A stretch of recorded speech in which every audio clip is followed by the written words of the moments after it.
अशा मराठीचा अभिमान सांगणाऱ्या संत ज्ञानेश्वरांच्या छोट्या बहिणीची म्हणजे मुक्ताईची मी एक गोष्ट आज तुम्हाला सांगणार आहे. वेळ दुपारची. ज्ञानेश्वर माधुकरी मागत होते. झोळीत थोडेसे पीठ होते, पण 4 भावंडांना पुरेसे नव्हते. म्हणून ते एका घराजवळ आले आणि म्हणाले, ओम भिक्षाम देही, ओम भिक्षाम देही. आतून एक कर्मठ माणूस आला. त्याने धाडकन दार बंद केले. ज्ञानेश्वर पुढे निघाले. पुन्हा त्या कर्मठ माणसाने दार उघडले आणि म्हणाला, अरे थांब थांब, त्या पुटली पण घेऊन जा. कसं काय रे, असे डोळे फाडून काय बघतोस? चल भिक्षा मागतोय. भाकरी समजून टाकलेल्या शेणाच्या गोऱ्या पाहून ज्ञानेश्वर खूप नाराज झाले. ते पुढे निघाले. आता संध्याकाळ झाली. तिकडे मग त्यांनी विठ्ठलाच्या मूर्तीसमोर सांजवात लावली. ही मूर्ती म्हणजे तेवढीच तिच्या आईबाबांची आठवण. ती हात जोडून रामरक्षा म्हणू लागली. तेवढ्यात तिला चाहू लागली की आपला ज्ञानेदादा आलाय. तिने पटकन तिची रामरक्षा उरकली आणि आपल्या भावंडांसाठी पानं मांडली. निवृत्ती आणि सोपान दोघे येऊन बसले. तेव्हा तिने विचारले, अरे हे काय, दोघेच कसे? ज्ञानेदादा कुठे? त्याला भूक नाही म्हणतो तो. सोपानाने उत्तर दिलं, भूक नसायला काय झालं? थांब, मीच बोलवून आणते त्याला. असे म्हणून मुक्ता उठून खोपटात गेली. हे खोपट म्हणजेच या ज्ञानेदादाची एकांत जागा.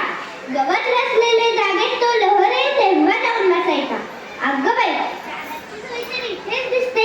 ह्या झोळीत माती आणि शेणाच्या गोवऱ्या कोणा दृष्टानं बरं केलं असेल हे? म्हणूनच ज्ञानेदादा रुसून बसलाय.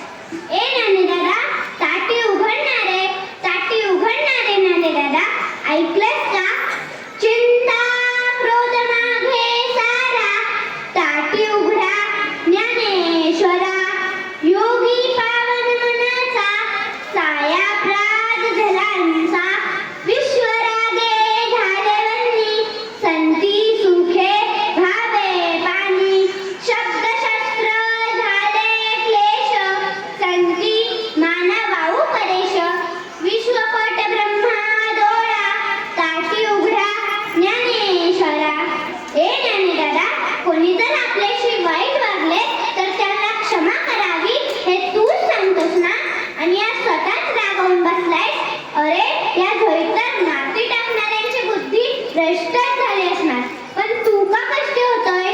अरे जिथे शेत उगवतात तिथे तड असायचे, जिथे फुले फुलतात तिकडे काटे खुपायचे, जिथे केवढा फुलतो तिकडे नाग निघायचे. असं रे काय दादा, सारं जग जरी आगीसारखं दाहक झालं तरी आपण संतांनी मात्र पाण्यासारखं शीतल राहायला हवं. दाताने जीभ चावली म्हणून कोणी बत्तीशी तोडतं काय? अरे ह्या उन्मट लोकांमुळे तर साऱ्या जगावर काढायचं. तुम्हा संत मंडळींवर तर खूप मोठी जबाबदारी आहे. तुम्ही अवघ्या विश्वाला तारायला हवं.